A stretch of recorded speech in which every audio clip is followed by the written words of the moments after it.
수치심이라고 하는 것은 몹시 부끄러운 그런 마음을 이야기합니다. 그런데 이것이 때로는 타인에게 조롱을 받거나 또는 거절을 당할 때에 내가 존중받지 못한다 이렇게 느끼며 그것이 고통으로 다가오는 정서를 수치심이라고 그렇게 정의합니다.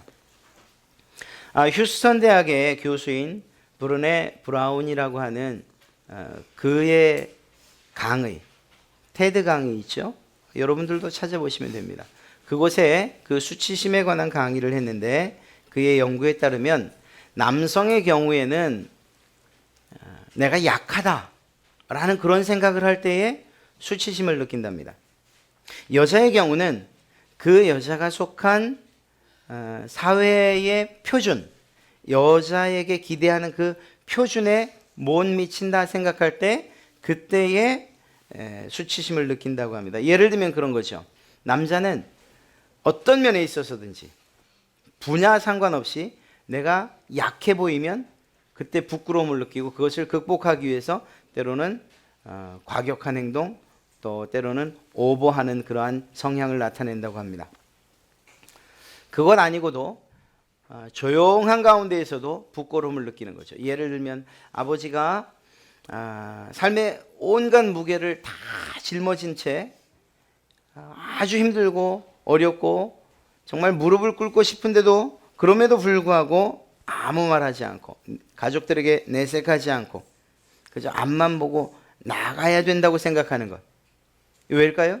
내가 여기서 힘들다고 말하면 내 스스로 약하다고 말하는 것이고 그것이 부끄러움으로 수치심으로 여겨질 수 있기 때문에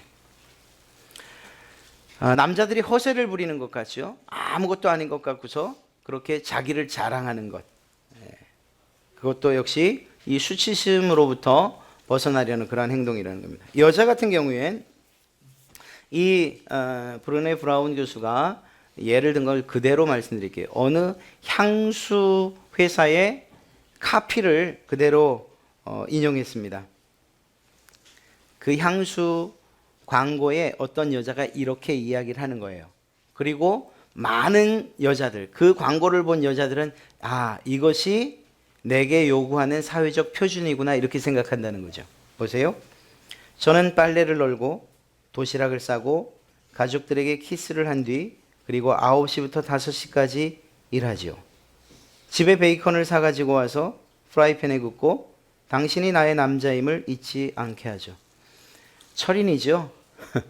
가정과 사회에 있어서 조금도 부족함 없이 일하는 여성상을 이렇게 광고가 만들어 놓은 거예요.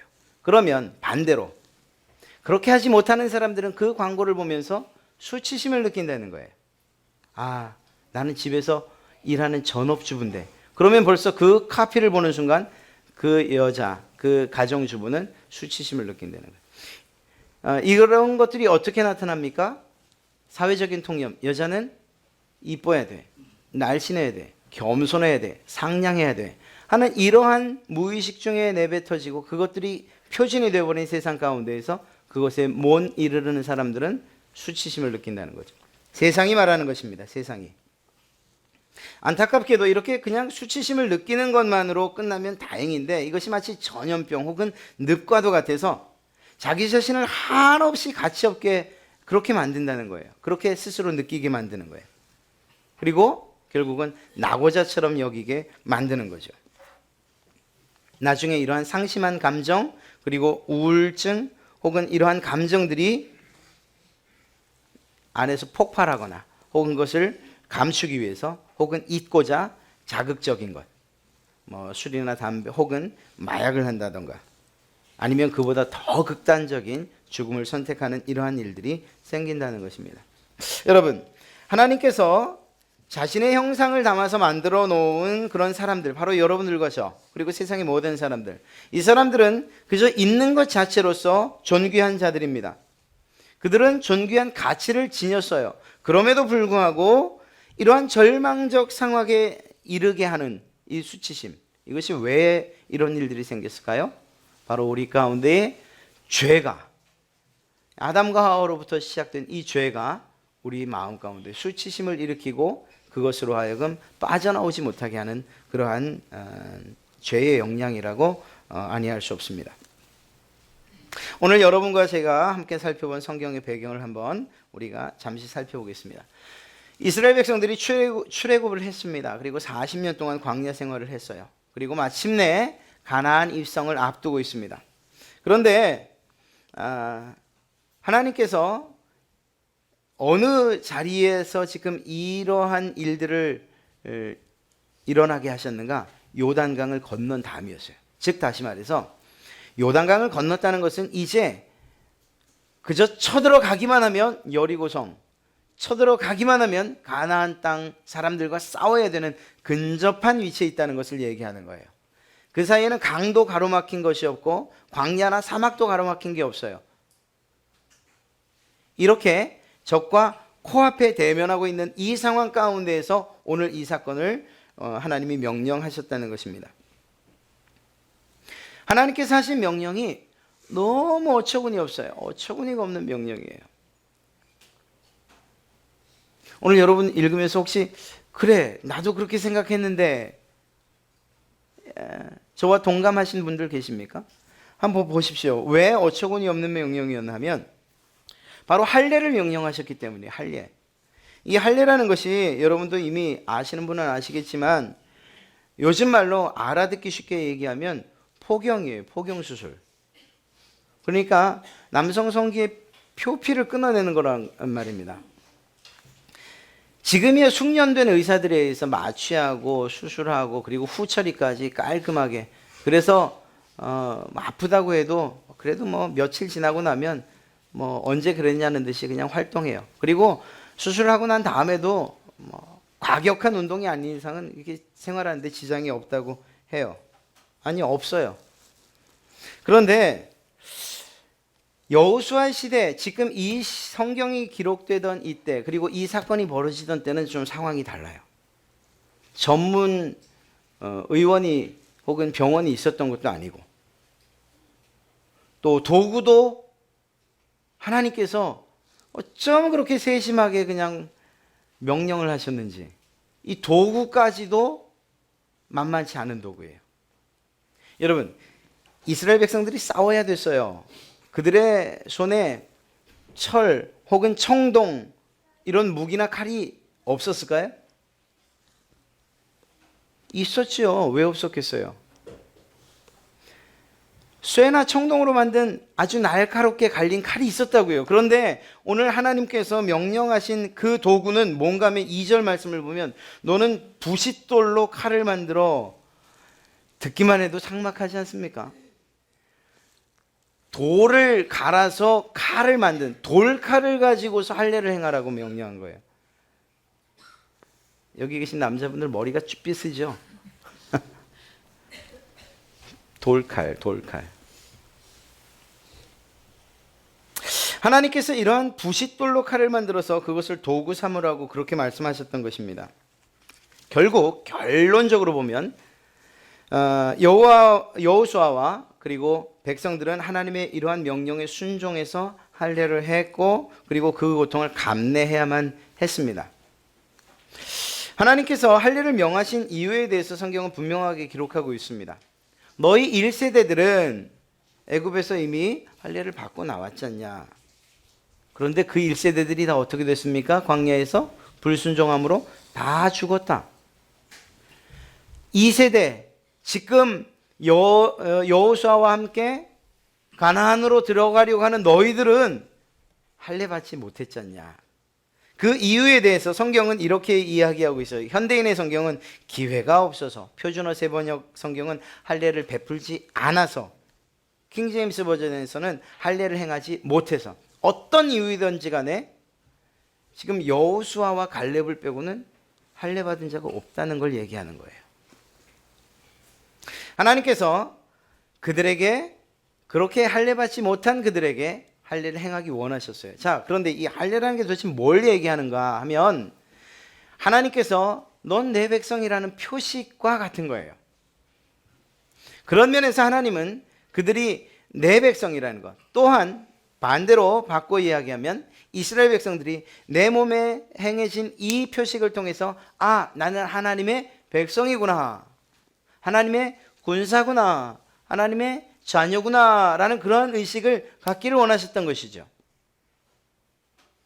더더욱이 이제 가나안 땅으로 들어갔을 때에 이스라엘 백성들이 경험하게 될 혼란스러움, 특별히 신앙의 정체성으로부터, 그 정체성의 혼돈으로부터 이스라엘 백성들을 지키시고자 했던 하나님의 뜻이 분명합니다.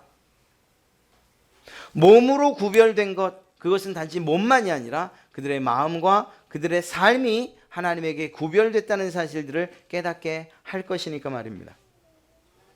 그것을 위해서 하나님은 할례를 행하기 원하셨습니다. 그런데 여러분들이 만약에 여호수아였다라고 한번 가정을 해보십시오. 그러면 참 난감한 일이 아닐 수가 없어요. 제가 그 상황이었고 제가 여호수아와 같은 그러한 입장에 있었다면 저는 심각한 고민에 빠졌을 거예요. 이유가 뭐죠? 첫째는 이 할례의 의식이 단지 어떤 단순한 행동으로 끝나는 게 아니라는 거예요. 예를 들어서 뭐 절을 100번 해라 그러면 그건 하겠어요. 아니면 뭐 기묘한 자세를 취하고서 뭐 이렇게 저 동쪽을 향해서 이렇게 하루 종일 서 있어요. 이것도 좀 하겠어요. 어떻게 했거나. 그건 한 번만 아프면 되니까. 그런데 할례라는 건 말입니다. 아시다시피 그냥 가장 기본이 4일에서 5일 아닙니까? 이거 성경에서 어떻게 기록하고 있는가 하면 실제로 이 작전을 써서 승리했던 그 싸움의 기록을 성경이 하고 있잖아요. 야곱의 두 아들 누구죠? 시므온과 레위. 자기의 동생, 그 동생이 세겜성에 들어갔다가 강간을 당한 그 복수를 하기 위해서 좋게 찾아가죠. 그래서 세겜 왕을 찾아가요. 우리 딸을 줄 테니까 당신이 우리 딸 좋아하는 거, 저 동생이죠. 우리 동생 굉장히 좋아하는 것 같으니까 그러면 결혼해라. 대신에 조건이 있다. 우리는 이 하나님의 백성들이기 때문에 할례를 하니까 너희 성 사람들, 특별히 남자들도 다 할례해라. 그러면 내 동생 주겠다. 이렇게 해요. 그 말에 동의를 하고 세겜성에 있는 모든 남자들이 다 할례를 합니다. 며칠 뒤에 성경은 3일 뒤라고 얘기하고 있어요. 3일, 그 고통이 가장 극심할 때 칼 들고 가서 다 죽인 거예요. 싸울 수가 없는 거예요. 실제로 이런 일이 있었거든요. 즉 다시 말해서 전쟁을 코앞에 두고 있는 이스라엘 백성들에게 할례를 하라고 하는 건 정말 이거 해야 됩니까? 이거 우리가 곧 싸워야 되는데 이거 해야 됩니까? 이런 질문이 절로 나오는 그런 일이었다는 거예요. 여러분, 혹시 뉴질랜드의 하카라는 춤을 아세요? 이름으로는 몰라도 제가 어떤 행동을 취하거나 아니면 설명해 드리면 충분히 알 수 있을 거예요. 이렇게 서는 춤이 있잖아요. 막대기들 창 들고서는 이렇게 마치 그 뭐라고 할까요? 이렇게 X자 모양으로 이렇게 서가 쿵쿵 두드리면서 흰자위가 뭐 이만큼 보이게, 그다음에 혀를 막 낼름낼름거리면서 소리를 막 지르면서 추는 춤, 하카. 그 춤이 뭐 여러 가지 설이 있지만 가장 보편적으로 알려진 설은 뭐죠? 전쟁에 나가기 전에 자기들의 군사들 그리고 자기 부족들의 싸우는 사람들의 사기를 진작하고 그리고 적들에게는 위협을 주기 위해서 괴성을 지르고 막 사기 진작을 하는 거예요. 전쟁의 의지를 사기를 높이는 거죠. 그래야 돼요. 그래야 이겨요. 이스라엘 백성들 그들도 이런 사실을 모르겠습니까? 알지요. 이제 우리가 나가 싸워야 되는데 여호수아가 격려하고 힘주고 그렇게 해서라도 그들이 싸울 의지를 불태워줘야 하는데 여러분 저는 이제 아버지한테 들은 얘기예요. 가미가제 특공대를 아시죠? 태평양 전쟁에서 그냥 그들이 그냥 미 군함에 그냥 내리꽂잖아요. 자살 특공대잖아요. 자살 특공대. 그들에게는 그 비행기에는 가는 연료만 실려 있어요. 돌아오지 말라는 게. 가서 미 군함에 떨어지려는 거예요. 그들을 위해서 그들의 사기 진작 혹은 정신을 쏙 빼놓기 위해서 뭘 하죠? 술을 진탕 먹고 가는 거예요. 맨정신으로는 할 수 없는 일이잖아요. 이스라엘 백성들도 사실 싸울 사람들이라면 그렇게 여호수아가 그냥 격려하고 이길 수 있어. 이길 수 있어. 하여튼 많이 먹어. 잘 먹어. 칼도 갈아놓고 창도 갈아놓고 이렇게 얘기해야 되는 게 맞다고요. 그래야 되는 것인데 뭘 하라고 했다고요? 할래요. 그 고통이 4일에서 5일 이상 가는 그 할례를 하라고요. 마음이 무너질 대로 무너지지 않겠어요? 더더군다나 하라고 할 것 같으면, 그런 고통스러운 상황을 연출할 것 같으면 요단강을 건너기 전에 좀 하라고 하시지. 여러분, 이 요단강이 지금 어떤 상황입니까? 예, 범람하는 시기였어요. 그 범람하는 시기에 하나님께서 놀라운 방법으로 요단강 물을 딱 끊으시고 이스라엘 백성들을 건너게 하신 거예요. 반대로 생각하면 요단강 건너기 전에 할례했으면 얼마나 편안하게 있었을 거예요. 마음 편안하게. 그래, 그래도 저것들이 요단강을 건너와서 우리를 쳐들어오진 않겠지. 설령 우리가 할례했다는 얘기를 들어도.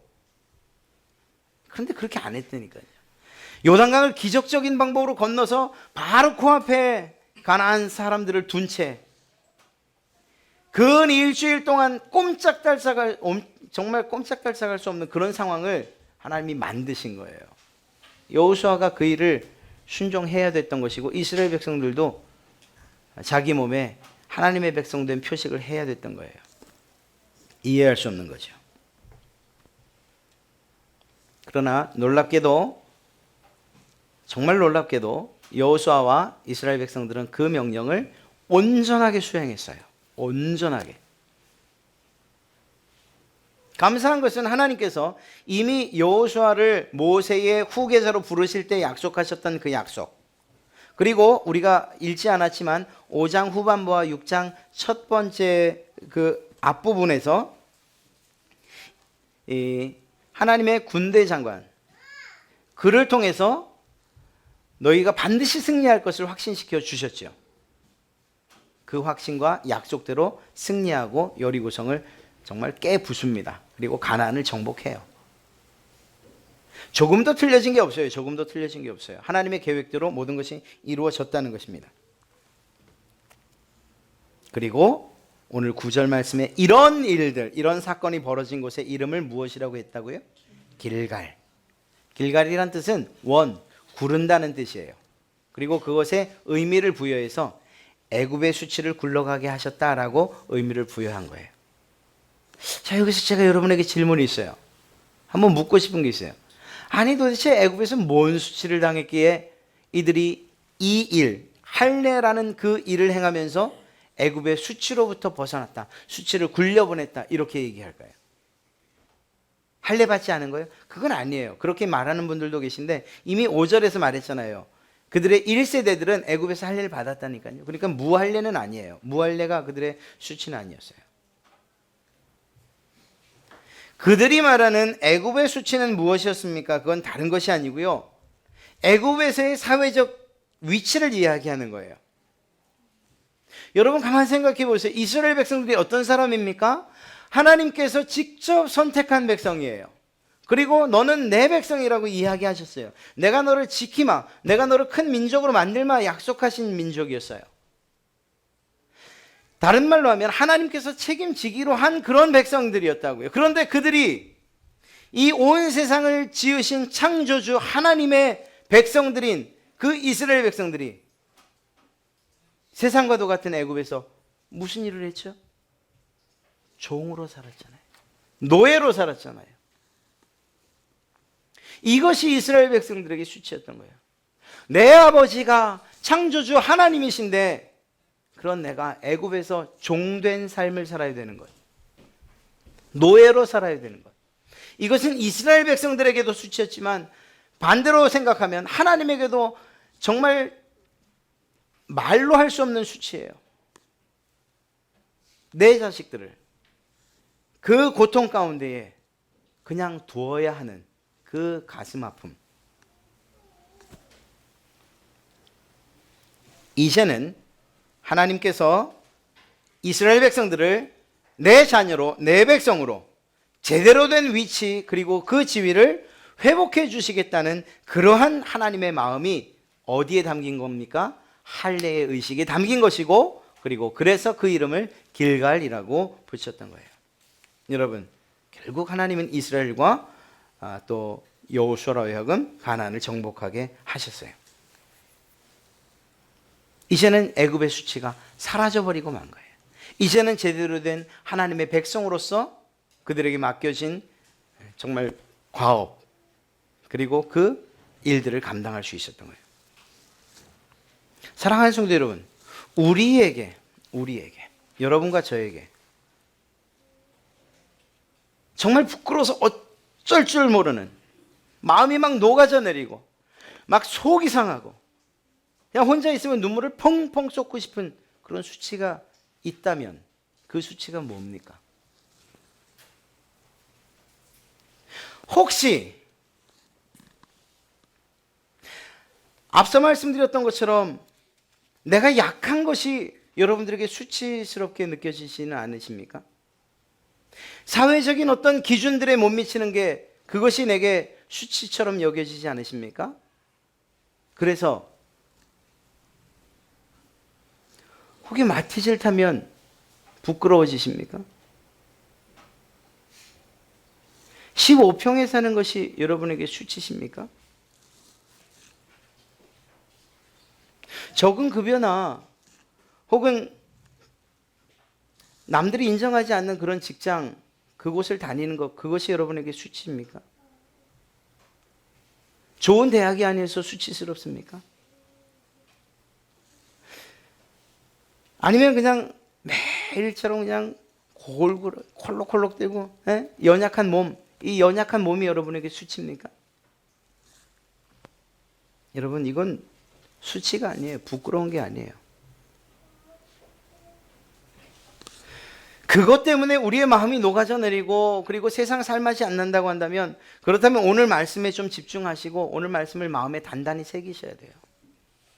우리가 느껴야 하는 그 수치스러움은 하나님과 관련된 것이어야 돼요. 하나님의 백성으로서의 삶의 기준과 관련된 것이어야 돼요. 우리가 느끼는 수치스러움은 하나님의 백성, 선택된 백성임에도 불구하고 애굽의 종으로 살았던 이스라엘 백성들이 내가 왜 이렇게 살아야 합니까? 이거 정말 수치스럽습니다. 부끄럽습니다. 이처럼 여러분이나 제가 구원받았음에도 불구하고 하나님의 자녀임에도 불구하고 여전히 세상의 종처럼 세상의 습관과 버릇과 그 죄의 종처럼 노예처럼 살고 있다면 이것이 우리에게 수치해야 된다는 거예요. 그리고 이 수치스러움을 굴려보내야 돼요. 하나님을 믿는 믿음과 그에 따른 그리스도인이라는 증거가 우리에게 있습니까? 그게 없다면 그게 수치스러워야 된다는 거예요. 하나님의 백성임에도 불구하고 할례라고 하는 그러한 하나님의 백성된 표식이 없는 그들이 수치였던 거예요. 그 수치스러움이 굴러간 날, 굴러간 장소, 길갈. 오늘 이 시간이 바로 그 시간, 이 장소가 우리에게 길갈이 되어야 할 줄로 믿습니다. 이스라엘 백성들이 하나님에 대한 순종과 하나님에 대한 충성을 어떻게 증명했습니까? 할례를 통해서 증명했어요. 앞서 말씀드렸던 것처럼 그럴 만한 상황도 아니었어요. 그럴 만한 시점도 아니었어요. 오히려 온갖 두려움이 엄습하고 그리고 이것이 정말 옳은 결정인가 하는 그런 의구심을 떨쳐버릴 수 없었어요. 그럼에도 불구하고 그것을 누가 명령하셨습니까? 하나님이 명령하셨기에 그 일들을 해낸 것이에요. 만약 누군가가 이 사실을 알았다면, 아니 싸움을 앞둔 너희가 할례를 하다니, 그렇게 옆에서 제3자적 입장에서 그 사실을 안 사람이 있다면 뭐라고 했겠습니까? 야, 정말 너희 미련하구나. 아니, 싸울 애들 맞아? 앞에 적군을 앞에 두고 그래 할례를 한다고? 그 사이에 적군이 쳐들어오면 조롱했을 거예요. 비웃었을 거예요. 어쩌면 무시했을지도 몰라요. 너희 같은 것들은 정말 한 손에 마치 2명이 세겜성 사람을 다 죽였던 것처럼 한 몇 명, 서너 명만 쳐들어가면 너희는 몰살당했을 텐데. 고통도 있었고 불편도 있었어요. 그러나 그 모든 것들을 이스라엘 백성들이 이겨냈어요.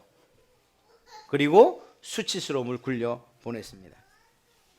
여러분, 우리가 사는 세상도 마찬가지입니다.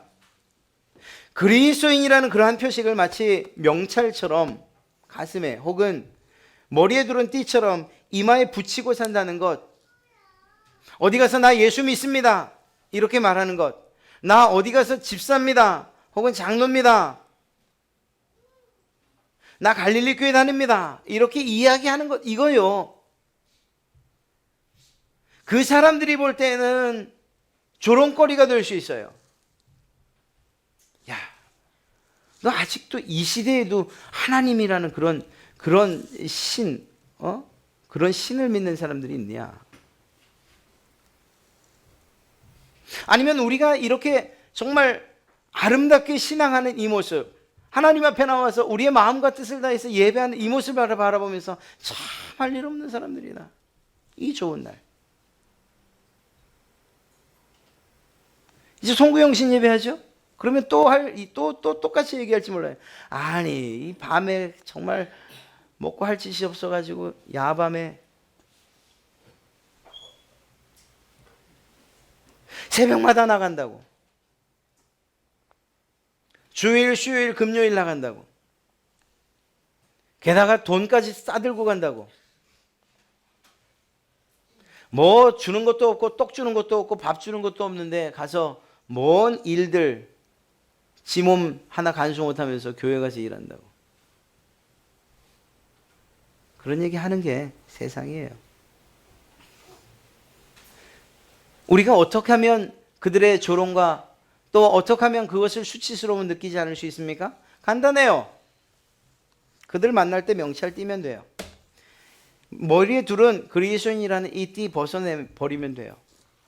예전 신학교 신대원 다닐 때 제가 정말 좋아하는 친구, 언젠간 한번 꼭 모시고 올 텐데, 저랑 나이가 같은 절친이에요. 얘기를 하다 이런 얘기가 나왔어요. 그 친구가 군인이었는데 말입니다. 업무를 마치고 신대원까지 오려면 시간이 너무 촉박한 거예요. 그러다 보니까 그냥 막 신호 위반에 막 할 수 있는 모든 이 범법 행위는 다 저지르고 오는 거예요. 그런데 문제는 뭐였냐면 자기 차 뒤에 그래도 예수 믿는다고 뒤에다가 I love Jesus 이렇게 딱 써놓은 거예요. 어느 날인가 이게 늘 부끄러운 거예요.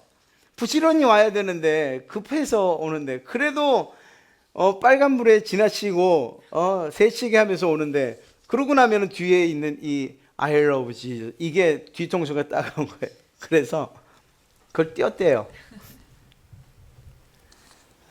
띄었는데 그걸 얼마나 오래 붙이고 다녔던지 자국은 여전히 남아있는 거예요. 여러분, 세상 편하게 사시려면 어디 가서 예수 믿는다고 말하지 마세요. 그냥 다른 사람들 하는 것처럼 한잔하고 또 뭐 피고 또 뭐 거짓말도 좀 해가면서 그렇게 두루뭉실하게 사시려면 어디 가서 절대로 나 어느 교회 집사라고 얘기하지 마세요.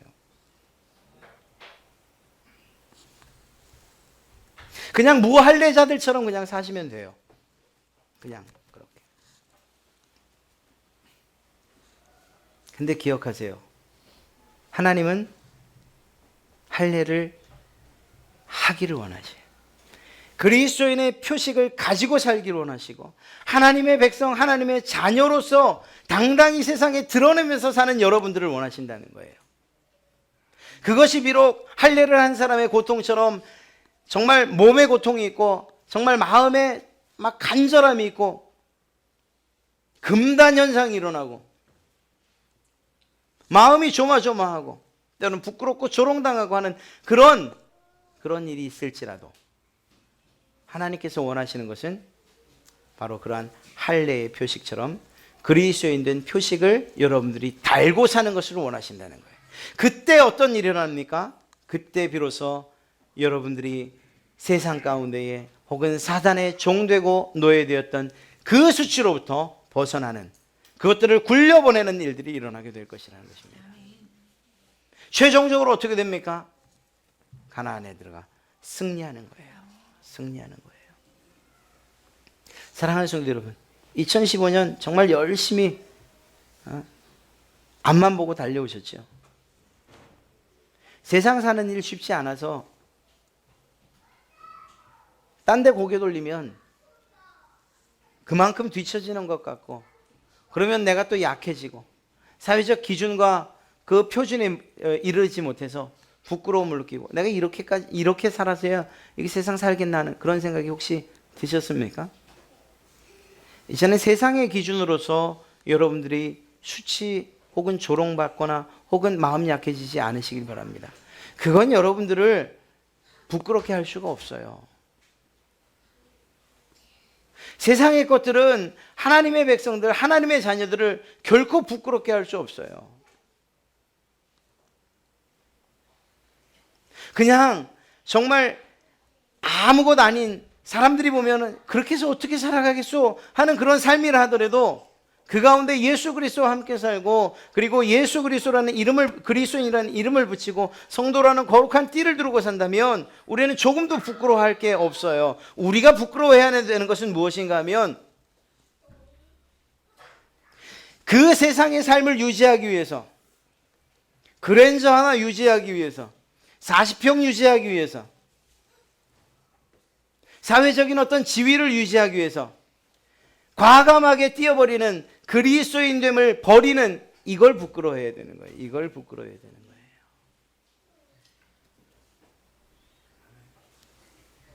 사랑하는 성도 여러분, 하나님을 자랑하시는 여러분 되시길 주님의 이름으로 축원합니다. 여러분 몸에 그리스도인된 표식, 그렇다고 이거 꼭 십자가 얘기하는 거 아니에요. 오히려 마음에 십자가를 새기십시오. 여러분의 얼굴 표정에 그리스도의 그 얼굴 표정, 주님의 얼굴을 담으시기 바랍니다. 여러분의 입에 주님의 말을 담으세요. 욕하지 마시고, 친구가 욕하니까 욕하지 않으면 부끄러워요? 수치스럽게 여겨지죠. 아, 쟤는 멋들어지게 욕하는데 난 한마디도 못하네. 아, 부끄럽다. 아니요, 그건 부끄러워할 일이 아니에요. 예수님을 믿는 사람이라면 그건 부끄러워할 일이 아니라 하나님 앞에 자랑해야 될 일이에요. 하나님, 내가 하나님의 자녀이기 때문에 쟤네들이 하는 거 따라하지 않고 나 깨끗하고 거룩하고 착한 말만 합니다. 나 욕하지 않았어요. 오늘도 욕하지 않았어요. 죄가 자랑스럽죠. 하나님이 뭐라고 하시? 넌 또 정말 자랑스럽다. 여러분, 어떻게 죄 짓는 일이 그것이 자랑되는 그런 세상을 우리가 살 수 있습니까? 그런 마음을 가지고 어떻게 살 수 있어요? 반대예요. 세상은 온통 죄로 물들어도, 세상은 온통 험한 말로, 세상은 폭력이 가득해도, 세상에서는 정말 경쟁으로 정말 치열한 그런 세상이라 할지라도 우리는 그리스도인으로서 성도라는, 하나님의 자녀라는 그런 이름표를 붙이고 사는 이것이 우리에게 자랑이 되어야 할 줄로 믿습니다. 사랑하는 성도 여러분, 15년 돌아보시고 혹여 그런 부분이 조금 부족하십니까? 그러면 다짐하시는 거예요.